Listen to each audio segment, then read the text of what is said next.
Don't touch my son again. You're not his grandfather anymore. My daughter-in-law said those words in the middle of the school parking lot while parents and children walked past us carrying backpacks and lunch boxes, and for a moment I honestly thought I had heard her wrong, because no one says something like that to a man who has loved a child since the day he was born. Little Noah looked up at his mother in shock. "Mom," he whispered. Emily took his hand and pulled him closer to her side. "I mean it, Thomas. Stay away from him." I could barely breathe. Just an hour earlier, I had been fixing the broken bookshelf in the school library where I worked as a janitor, and now I was standing under the bright October sun being told that I no longer had the right to hug my own grandson. "Emily," I said softly, trying to keep my voice steady, "what happened? Did I do something wrong?" She avoided my eyes. "No. But things are changing." "Changing how?" She looked tired, almost frightened, but when she finally spoke, her voice became cold again. "We're moving." The words hit me like a punch. "Moving where?" "That's none of your business." I looked at Noah, who seemed even more confused than I was. He was only 8 years old, with the same dark hair his father had and the same little wrinkle between his eyebrows whenever he was worried. "Grandpa," he said quietly. I opened my arms automatically because I had hugged that boy nearly every day of his life. Emily stepped between us. "Noah, get in the car." "But I want to say goodbye." "You already did." The boy's eyes filled with tears. I didn't know this was goodbye. A painful silence settled between us. 2 years had passed since my son Daniel died in a highway accident, and during those 2 years, Noah and I had become almost inseparable. Every Wednesday we ate pancakes together after school. Every Friday we watched baseball games in my little living room.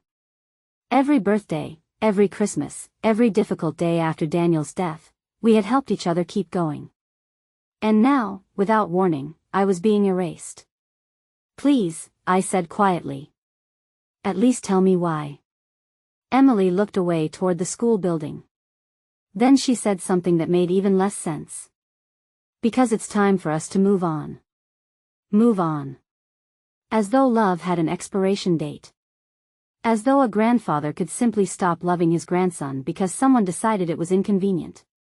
Noah suddenly broke free from his mother's hand and ran toward me. I knelt down just in time to catch him. He wrapped his arms around my neck and began to cry. "Grandpa, I don't want to leave." I held him tightly, feeling my own heart breaking. Before I could answer, Emily stepped forward again. She gently pulled him away from me. Then she opened the car door. As Noah climbed inside, he turned back toward me, his cheeks wet with tears. "Will I see you again?" I tried to answer. I really did. But the words wouldn't come. A few seconds later, the car pulled away. I stood there alone in the parking lot, watching it disappear around the corner. I had no idea that 3 days later, the same woman who had taken my grandson away would be standing on my front porch, crying so hard she could barely speak. I remained in that parking lot long after Emily's car disappeared from sight because I simply couldn't make myself walk away. The autumn wind had picked up, carrying yellow leaves across the pavement, and around me parents were gathering their children and heading home, completely unaware that my world had just been turned upside down. For the first time since Daniel's funeral, I felt truly alone. I eventually made my way back into the school building. The halls were quiet now, and the familiar smell of floor polish and old books somehow made the place feel even emptier. For 12 years, I had worked as the janitor at Lincoln Elementary, and almost every corner of this school carried memories of Noah. I remembered his first day of kindergarten when he had cried because he didn't want me to leave. I remembered teaching him how to tie his shoes in the cafeteria. I remembered the afternoons when he would sit beside me in the library and do his homework while I repaired broken desks. I unlocked my small maintenance office and sat down heavily in the old wooden chair. On the shelf above my desk sat a framed photograph. Daniel, Noah, and me. The picture had been taken 3 summers earlier at a county fair. Daniel had one arm around my shoulders while Noah sat on my back, laughing so hard that his baseball cap had nearly fallen off. I picked up the photograph and ran my fingers across the glass. "Do you know what's happening?" I whispered to my son. Of course there was no answer. There never was any more. A few minutes later, there was a soft knock on my door. It was Mrs. Harper, the school librarian. "I saw what happened outside," she said gently. I forced a smile. "I'm fine." She gave me the kind of look that only old friends can give. "No, you're not." I looked away. After a long silence, she asked, "Did Emily tell you why they're moving?" I slowly shook my head. Mrs. Harper hesitated. Then she said something that made my stomach tighten. "Thomas. I heard Noah talking to one of his friends yesterday." I looked up. He said they might be leaving much sooner than his mother planned. "How much sooner?" She swallowed. "He said they might be gone by the weekend." By the weekend. Today was Wednesday. I felt the blood drain from my face. I had just lost my grandson. And now I had only 3 days left to understand why. I didn't go straight home that afternoon. Instead, I sat alone in my old pickup truck in the school parking lot, staring at the steering wheel while the sun slowly disappeared behind the football field. My mind kept replaying the same scene over and over again. Emily's frightened face. Noah's tears. And those strange words. "It's time for us to move on." Nothing about it made sense. During the 2 years since Daniel's death, Emily had never once suggested moving away. In fact, she often told me she didn't know how she could have raised Noah without my help. I had picked him up from school, watched him when she worked late shifts at the hospital, and spent nearly every holiday with them. So why now? And why so suddenly? By the time I pulled into my driveway, the October sky had turned dark. My little white house felt quieter than usual. I unlocked the front door and immediately noticed something sitting on my porch swing. A baseball glove. Noah's baseball glove. I frowned. He never went anywhere without it. I picked it up and smiled despite myself. The leather was worn from years of use, and inside the glove was his name written in black marker. Noah Reed. Then I noticed something folded deep inside the pocket. A piece of paper. I slowly pulled it out. It was a drawing. A child's drawing. There were 3 stick figures standing in front of a house. One was very tall. One was very small. The third stood between them. Above the figures, written in crooked handwriting, were the words, "My family." I swallowed hard. Then I turned the paper over. On the back, there was another message. "In case Mom takes me away." For a moment, I couldn't breathe. I sank onto the porch swing and stared at those 6 words. In case Mom takes me away. Not if. When. The boy had known. Somehow, Noah had known this was coming. A lump formed in my throat. I looked at the drawing again.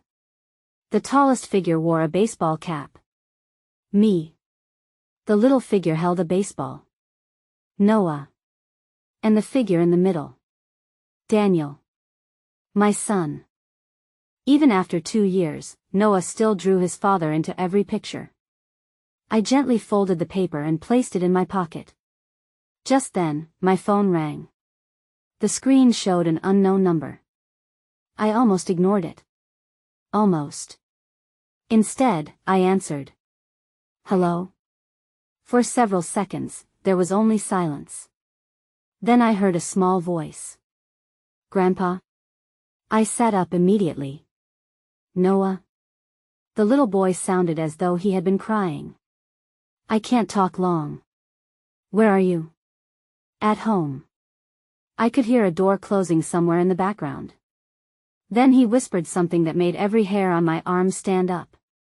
"Grandpa. Dad left something for you." I frowned. "What do you mean?" Another pause. Then came the words that changed everything. "He told me to give it to you when I turned 8. Noah had turned 8 only 3 weeks earlier. I gripped the phone tighter. What did your dad leave me? On the other end of the line, I heard the little boy take a shaky breath. Then he whispered. A key.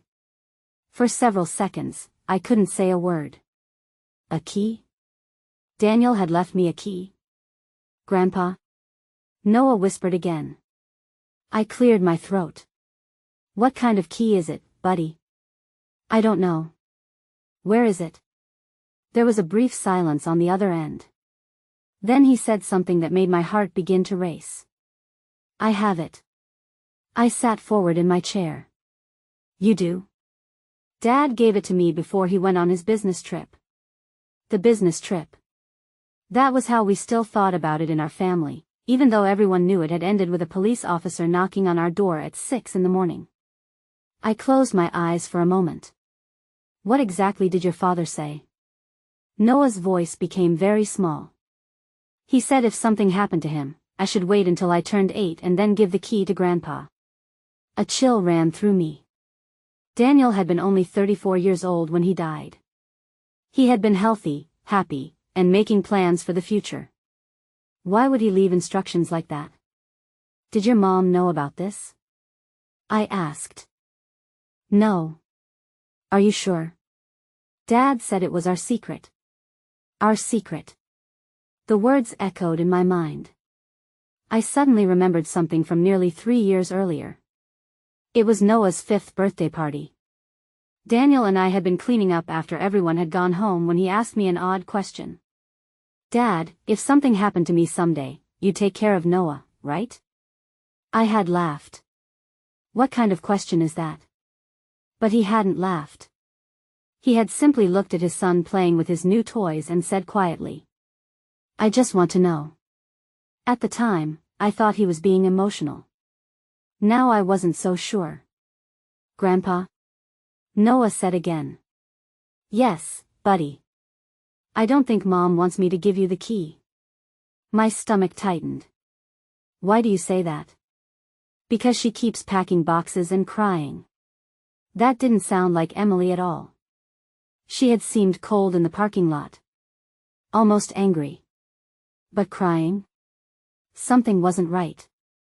Before I could ask another question, I heard a man's voice in the background. Who are you talking to? I froze. Noah's breathing suddenly became quick. No one. Give me the phone. There was a shuffling sound. Then the line went dead. I stared at my phone. A man. Emily wasn't alone. I tried calling back immediately. No answer. Again. Nothing. Again. Straight to voicemail. The house suddenly felt too quiet. I stood and walked into my living room. On the mantel sat another photograph. Daniel on his wedding day. Emily smiling beside him. Neither of them looked like people carrying secrets. I picked up the frame. What did you leave me, son? I whispered. As if in answer, my phone buzzed. A text message. From Noah. Just 3 words. Check the glove. I frowned. The baseball glove. I had left it on the porch swing. I hurried outside. The glove was exactly where I had left it. This time I looked deeper inside the pocket. My fingers touched something hard. Something metallic. Slowly, I pulled it out. A small silver key. Attached to it was a faded blue tag. Written in Daniel's handwriting were 4 words that made my blood run cold. For Dad. Trust nobody. I stood on my porch for a long time, staring at the tiny silver key in my hand. For Dad. Trust nobody, asterisk asterisk. The words didn't sound like my son. Daniel had always trusted people too easily. He believed everyone deserved a second chance. Even after business partners disappointed him or friends forgot promises they had made, he somehow always found a reason to forgive them. So why would he write something like this? And why had he hidden the key inside Noah's baseball glove? I slowly walked back into the house and sat down at my kitchen table. The clock above the refrigerator ticked loudly in the silence. I turned the key over in my hand. It wasn't a house key. It wasn't a car key either. It looked like the kind of key used for a safety deposit box. A memory suddenly surfaced. About 6 months before Daniel died, I had gone with him to the bank because he needed help carrying several heavy boxes to his truck. I remembered teasing him. "You must have gold bars in there." He had laughed. "No, Dad. Just important papers." Then, for a brief moment, his smile had faded. "If anything ever happens to me, there are things I need you to know." I had waved the comment away. "Nothing's going to happen to you." He had smiled again and changed the subject. I never thought about that conversation afterward. Until now. My phone buzzed again. Another message from Noah. "Don't tell Mom." I immediately called him back. Straight to voicemail. I tried again. Nothing. The third time, the phone had been turned off completely. A cold feeling settled in my chest. What was happening over there? And who was the man I had heard in the background? I looked at the key again. Then I made a decision. I grabbed my coat and car keys. 20 minutes later, I was standing outside First National Bank. The building was dark except for the security lights near the entrance.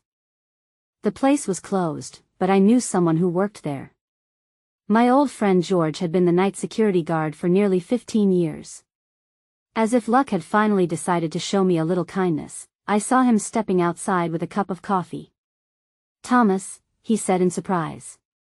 "What are you doing here?" I walked toward him. "I need to ask you something." He took one look at my face and put down his coffee.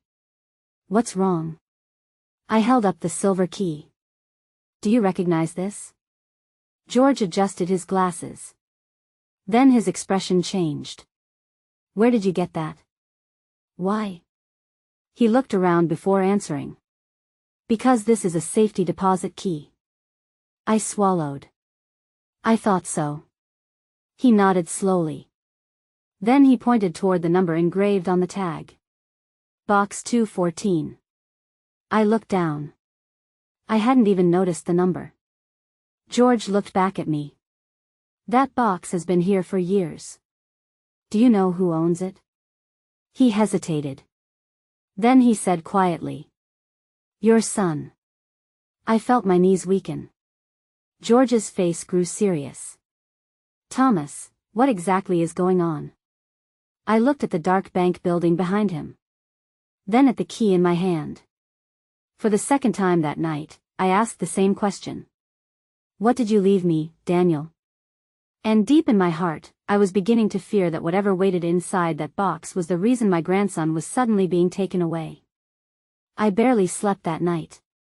The silver key sat on my kitchen table beside Daniel's old photograph, and every time I closed my eyes, I saw the words written on the faded blue tag. "For Dad. Trust nobody, ****. By 6 o'clock the next morning, I was already dressed and sitting on my front porch with a cup of coffee that had long gone cold. The bank didn't open until 9. 3 more hours. 3 very long hours. At 8:30, I finally gave up trying to wait and drove into town. The parking lot was nearly empty when I arrived. I sat in my truck and watched employees unlock the front doors. At exactly 9 o'clock, I walked inside. George was already waiting for me. "You look terrible," he said. "I feel terrible." He gave me a sympathetic smile. "Come on." A few minutes later, we were standing in a small private room near the back of the bank. George placed a form on the table. "I'll need your identification and proof that you're the executor of Daniel's estate." I handed him my wallet and the papers I had kept since my son's death. He studied them for a moment. Then he nodded. "Everything looks fine." I swallowed. "So I can open the box?" He looked at me carefully. "Thomas, once we open it, whatever is inside may answer questions you weren't ready to ask." I managed a weak smile. I don't think I have a choice anymore. George disappeared through a steel door and returned a few minutes later carrying a small metal box. Box 214. He placed it on the table between us. Then he quietly left the room. I was alone. For several seconds, I simply stared at the box. My hands were trembling. I slid the key into the lock. It clicked. Slowly, I lifted the lid. Inside were three things. A sealed envelope. A flash drive. And a thick stack of documents tied together with a blue ribbon. At the very top of the envelope, written in my son's familiar handwriting, were four simple words. To be opened first. My chest tightened. I carefully opened the envelope. Inside was a letter. I unfolded it. The first sentence made my heart stop. Dad, if you're reading this, then I was right to be afraid. I read the line again. Afraid? Of what? I continued. I don't have much time, so I need you to listen carefully. If anything happens to me, protect Noah. And whatever you do, don't let anyone take him away from you, ***. I lowered the letter. My hands had started shaking again. This wasn't a goodbye letter. This was a warning. I kept reading. I think someone has been stealing from my company, and the closer I get to the truth, the more dangerous things seem to become. If I'm wrong, you'll laugh at this letter someday. But if I'm right, everything you need to know is in this box, ***. I could barely breathe. My son hadn't been preparing for an accident. He had been preparing for something else. Something that frightened him. I looked at the flash drive. Then at the stack of documents. And suddenly I understood why Daniel had hidden all of this. Because whatever secret was inside this box had begun long before he died. And somehow, it had now reached my grandson. For a long time, I simply sat there staring at my son's letter. Outside the small room, I could hear the faint sounds of people entering the bank and beginning their workday, but it all seemed very far away. My son had been afraid. Not worried. Not stressed. Afraid. And somehow, in the 2 years since his death, I had never known. I picked up the stack of documents tied with the blue ribbon and carefully untied it.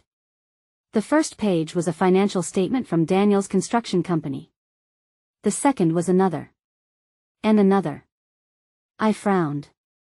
I didn't understand most of the numbers, but one thing immediately stood out. Several large withdrawals had been highlighted in yellow. $20,000. $50,000. $80,000. The money had disappeared over several months. At the bottom of one page, Daniel had written a note in blue ink. I never approved these transactions. I turned to the next document. This time it was a copy of an email. Then another. Then another. The further I read, the more confused I became. Someone inside Daniel's company had been moving money into different accounts. Quietly. Carefully. Almost as if they believed no one would ever notice. Then I reached the final page. There, clipped to the top, was a photograph. I stared at it. And my heart nearly stopped. The picture showed Daniel sitting at a restaurant. Across from him sat a man I recognized immediately. Richard Hale. Emily's new husband. I blinked several times. That couldn't be right. Emily had married Richard less than 6 months ago. At least, that's what I had believed. I turned the photograph over. On the back, in Daniel's handwriting, were 7 words. I think Richard knows more than he says. A cold feeling spread through my chest. No. That was impossible. Richard had only entered our lives recently. Hadn't he? I picked up another paper. This one was a private investigator's report. At the top of the page was a date. 3 years ago. 3 years. An entire year before Daniel died. I quickly scanned the report. Then I stopped breathing. According to the investigator, Richard and Emily had known each other long before Daniel's accident. Much longer. My hands began to shake. I turned the page. There was another photograph. Then another. Then another. Richard and Emily having coffee. Richard and Emily leaving a restaurant. Richard and Emily standing together outside an office building. The dates beneath the pictures made my stomach turn. All of them had been taken while Daniel was still alive. No. I whispered. I looked at the photographs again. Then back at my son's note. I think Richard knows more than he says. A terrible thought entered my mind. What if Daniel hadn't been investigating stolen money? What if he had been investigating something much closer to home? I reached for the flash drive with trembling fingers. If the documents were this disturbing, I could only imagine what was on the video. Just then, my phone rang. The screen lit up with a name I never expected to see. Emily. For several seconds, I simply stared at it. Then I answered. Before I could speak, I heard her crying. Real, uncontrollable crying. Then she said the words that changed everything. Thomas. Noah is gone. For a moment, I couldn't understand the words I had just heard. Noah is gone. I stood so quickly that the chair nearly fell backward. What do you mean he's gone? Emily's breathing was uneven, and I could hear panic in every word. I can't find him.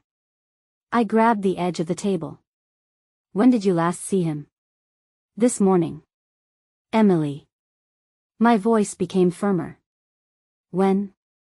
There was a long pause. About an hour ago. I closed my eyes. Start from the beginning. I heard her take a shaky breath. I took a shower. When I came downstairs, he wasn't in his room. The front door was unlocked. I could hear her crying again. I've looked everywhere. A terrible feeling settled in my chest. Did you call the police? Yes. They're here now. I looked down at the photographs scattered across the table. The mysterious transactions. Richard. The old investigation. The secret box. And now Noah had disappeared. My heart began pounding. Where's Richard? I asked. Another pause. I don't know. The answer made my stomach tighten. You don't know? He left early this morning. I didn't say anything. Then she whispered something that sent a chill through me. He and Noah had an argument last night. I straightened. What kind of argument? I don't know. I only heard part of it. What did you hear? I could hear her struggling to remember. Then she said. I heard Richard tell him that some people don't stay forever. I felt my blood run cold. Immediately, I thought about our conversation in the parking lot. And then I remembered something else. Noah's drawing. In case Mom takes me away. Then another memory surfaced. His voice on the phone. Everybody leaves. Suddenly, I knew exactly where to look. Emily. What? I think I know where he is. I grabbed the flash drive and the letter, shoved them into my jacket pocket, and hurried out of the room. Thomas? I'm on my way. I ended the call and rushed into the bank lobby. George looked up in alarm. What happened? My grandson is missing. I didn't wait for another question. 5 minutes later, I was driving faster than I had in years. I knew this town. I knew every road. Every field. Every place Noah loved. But there was only one place an 8-year-old boy would go when he felt scared and alone. The cemetery. The place where his father was buried. The entire drive, one thought kept repeating in my mind. Please let me be right. Please let him be safe. As I turned onto the narrow road leading to the cemetery gates, I saw flashing lights in the distance. Police cars. Several of them. My heart nearly stopped. I parked before the truck had fully stopped and ran toward the hill where Daniel's grave overlooked the lake. Then I saw him.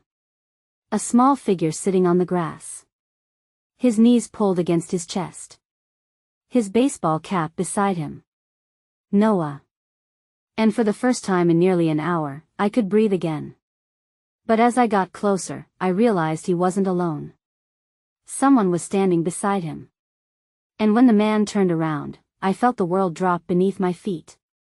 It was Richard. I stopped so suddenly that my knees almost gave out beneath me. Richard. Of all the people I expected to find beside my grandson, he was the last one. The police officers standing nearby seemed just as confused as I was. Richard slowly turned toward me, his hands raised slightly as though he already knew how this looked. "Thomas," he said quietly. "This isn't what you think." I ignored him and went straight to Noah. The boy looked up at me with red, swollen eyes. "Grandpa." I knelt in the grass and pulled him into my arms. For several seconds, neither of us said anything. I simply held him. I could feel him trembling. Finally, I whispered, "Are you okay, buddy?" He nodded against my shoulder. I didn't mean to scare everybody. I closed my eyes. "You scared me half to death." When he finally pulled back, I gently wiped his cheeks. "Why did you come here by yourself?" Noah looked toward his father's headstone. Then he lowered his eyes. "I wanted to talk to Dad." A painful silence followed. "About what?" The little boy swallowed hard. "I heard Mom and Richard fighting." I looked at him carefully. "What did they say?" He hesitated. Then his voice became very small. "Richard said we were leaving this weekend and that I'd probably never see you again." My chest tightened. "And then?" Noah's lip trembled. "He said people have to move on." The same words. Exactly the same words Emily had used. Then the boy looked up at me. I didn't want to say goodbye. I felt tears sting my eyes. Before I could answer, another voice spoke behind me. I didn't tell him that to hurt him. I stood slowly and turned toward Richard. He looked exhausted. Nothing like the confident man I had met at Emily's wedding. The police officers wisely stepped back. I folded my arms. "Then explain." Richard looked toward Daniel's grave. Then he surprised me. "I'd been trying to stop Emily from leaving." I frowned. "What?" He looked back at me. "I don't want Noah to lose you." For several seconds, I simply stared at him. That wasn't the answer I expected. Not even close. Richard took a deep breath. "Emily thinks leaving town is the only way to start over." I looked at Noah. Then back at him. "And what do you think?" He gave a sad smile. "I think this little guy has already lost enough people." The cemetery became very quiet. Then Noah did something unexpected. He reached out and took my hand. Then he took Richard's hand too. The three of us stood there awkwardly for a moment. Finally, the boy looked up at us. "I don't want another dad." Richard nodded slowly. "I know." Noah's eyes filled with tears again. "But I don't want another goodbye either." The words seemed to break something inside all of us. Then Emily came running up the hill. The moment she saw Noah, she burst into tears and pulled him into her arms. "I'm so sorry," she whispered. "I'm so sorry." Noah hugged her tightly. Then he looked over her shoulder at me. And in that moment, I realized something. This wasn't just about moving away anymore. This family was hiding something. And whatever it was, it had started long before today. Because as Emily held her son, her eyes suddenly landed on the envelope sticking out of my jacket pocket. The color drained from her face. She recognized it. She knew exactly what it was. For a long moment, neither of us said anything. Emily's eyes remained fixed on the envelope sticking out of my jacket pocket. Then she looked at me. Where did you get that? Her voice had changed. The panic was still there, but now something else had joined it. Fear. I slowly removed the envelope. This belonged to Daniel. She took a step backward. No. I frowned. You know what this is? She didn't answer. Instead, she looked at Richard. He seemed just as confused as I was. Emily, he said softly. The color had completely drained from her face. I suddenly remembered the words in my son's letter. Trust nobody. A terrible thought entered my mind. Did Daniel show you these documents before he died? She covered her mouth. Tears filled her eyes. Emily. Still no answer. I stepped closer. What did my son know? Finally, she looked at me. And when she spoke, her voice was barely a whisper. He thought I betrayed him. The words hit me like a slap. What? She began to cry. He thought I was having an affair. I looked toward Richard. Then back at her. The photographs. The investigator. Everything inside the safety deposit box. You knew about this? She slowly nodded. I found out after he died. A heavy silence settled over the cemetery. Richard spoke next. Emily, what are you talking about? She looked at him, then at Noah, who was standing quietly beside me. Finally, she sat down on the grass as though she no longer had the strength to stand. Daniel hired a private investigator. I said nothing. He thought I was seeing someone else. She wiped her eyes. But I wasn't. I frowned. Then those pictures. She nodded toward Richard. I was meeting him. The world seemed to stop. Richard looked just as shocked. You were? She gave a sad laugh. You never knew. What didn't I know? Emily looked at all of us. Then she said the last thing I expected to hear. Richard is my brother. No one moved. No one spoke. Even the police officers standing a few yards away seemed frozen. My what? Richard asked. She looked at him. We have different fathers. Silence. I found out 3 years ago. I could barely process the words. You mean? She nodded. Our mothers were sisters. Richard stared at her. You never told me. I promised my mother I wouldn't. She wiped another tear from her cheek. She was dying. She wanted to meet her son before she passed away. I looked from one to the other. Suddenly, the photographs in the box made sense. The secret meetings. The private investigator. The strange notes. Everything. Except one thing. If there was no affair. I said slowly, then why was Daniel so afraid? Emily's face changed. The grief returned. He wasn't afraid of me. I felt my heart begin to pound. Then who was he afraid of? She looked at the envelope in my hand. Then at Daniel's grave. Finally, she whispered. The person stealing from his company. A cold wind swept across the cemetery. Then she said something that made my blood run cold. He found out who it was the night before he died. I stared at her. Who? Emily's eyes filled with tears again. I don't know. She shook her head. But whoever it was. She looked directly at me. They knew Daniel was getting close.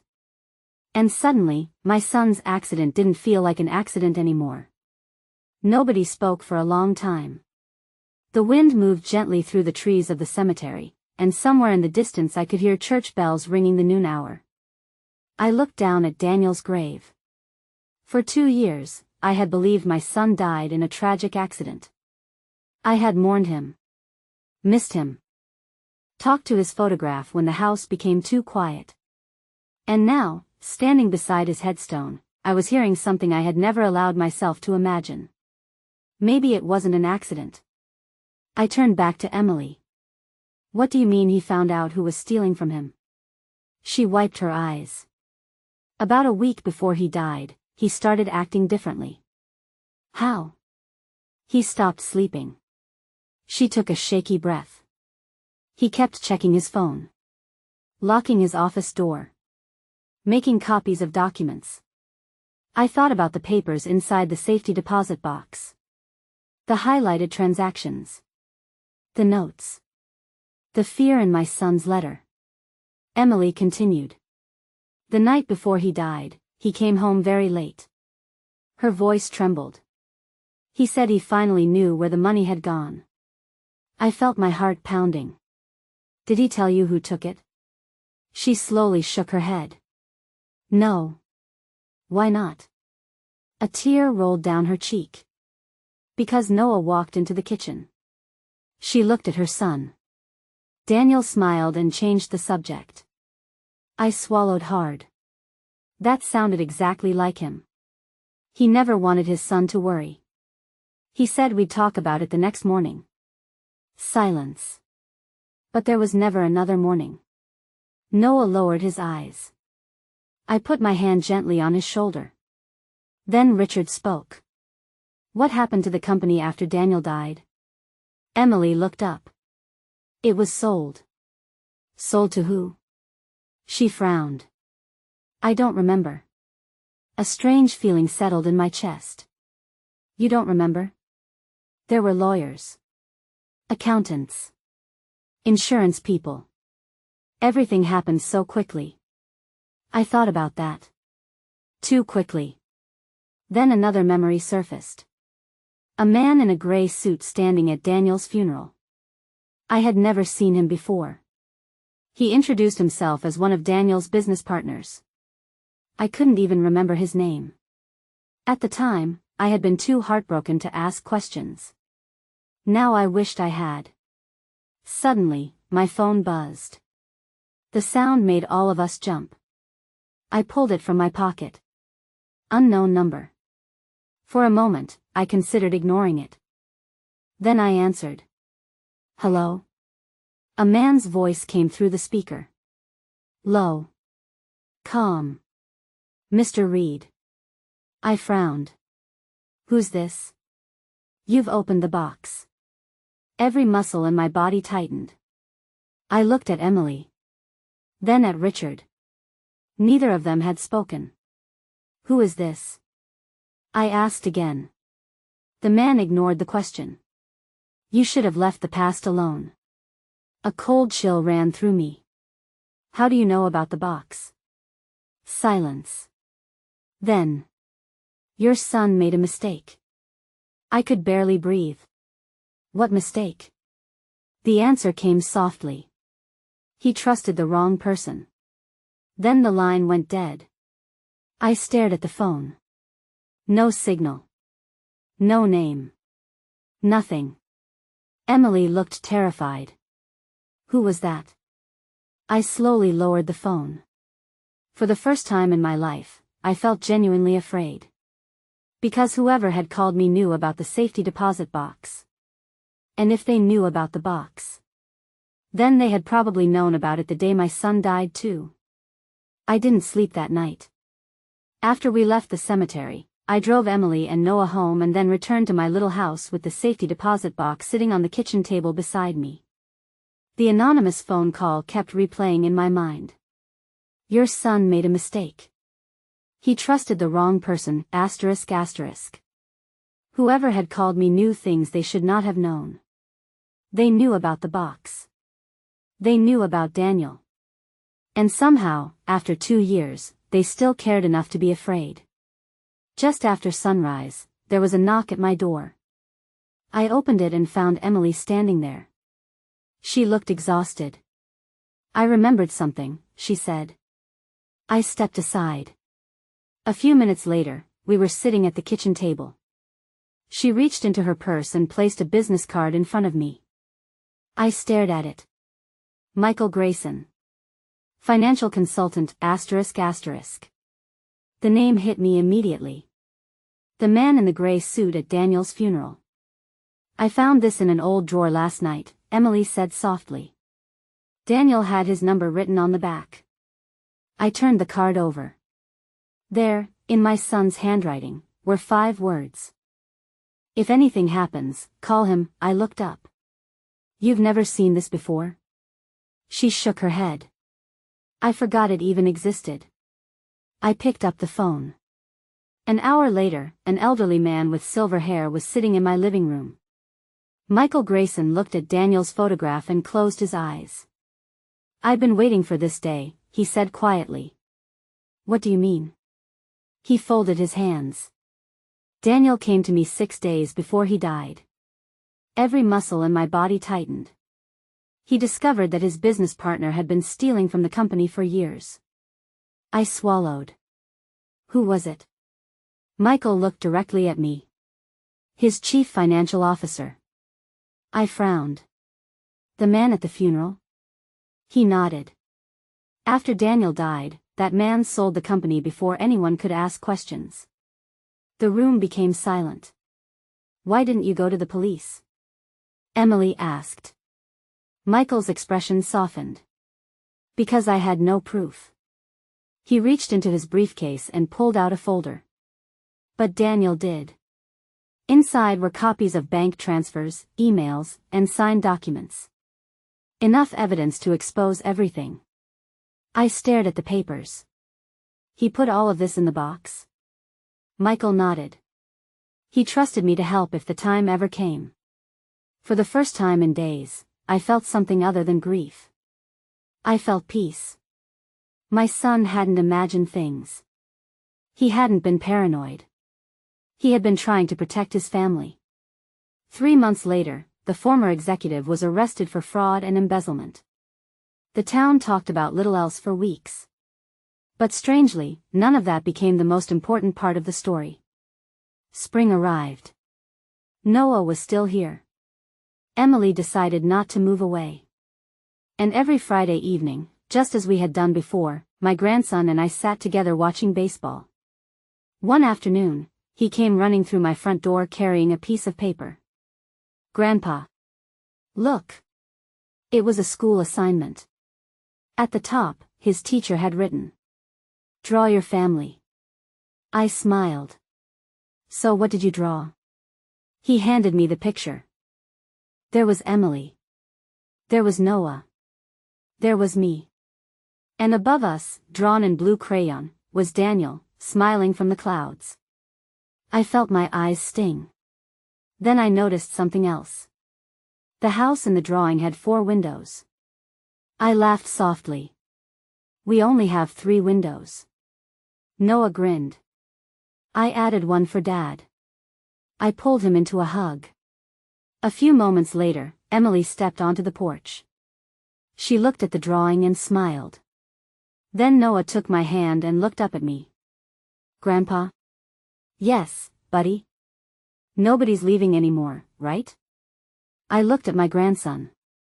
At my daughter-in-law. At the little house that suddenly felt full again. Then I smiled. No, buddy. I squeezed his hand. Nobody's leaving anymore. That was the day I realized something my son had known all along. Families are not held together by money, houses, or secrets. They're held together by the people who stay. And despite everything we had lost, we were still here. Later that evening, after Noah had finally fallen asleep on the couch, Emily and I sat quietly on my front porch. For a long time, neither of us said anything. The spring air was cool, and the porch light cast a soft glow across the yard where Daniel used to play catch with his son. Then Emily broke the silence.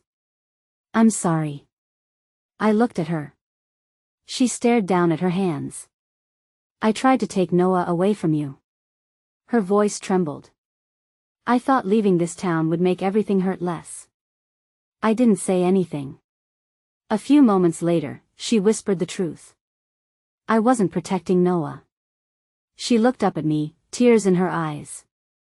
I was protecting myself. The words hung in the quiet night. I understood them immediately. She wasn't cruel. She wasn't selfish. She was afraid. Afraid of losing another person. Afraid of waking up one day and finding another empty chair at the table. I gently placed my hand over hers. You were afraid of losing another person. A tear rolled down her cheek. She nodded. For the first time in a very long while, we weren't a father-in-law and daughter-in-law standing on opposite sides of grief. We were simply two people who missed the same man. A month later, Noah came running into my house carrying a piece of paper. Grandpa. I made a new drawing. I smiled. Let me see. He unfolded the paper on the kitchen table. There was our little house. There was Emily. There was Noah.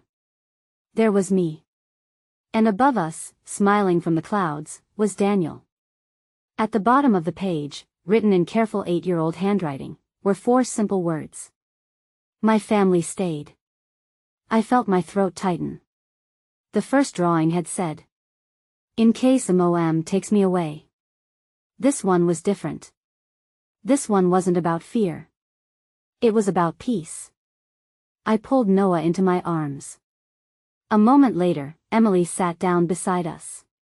The 3 of us looked at the picture together. Then Noah looked up. Nobody's leaving anymore, right?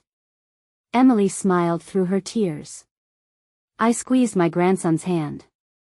We're staying. The little boy smiled. Outside, the wind moved softly through the trees. Some answers never came. But love stayed. And sometimes, that is enough.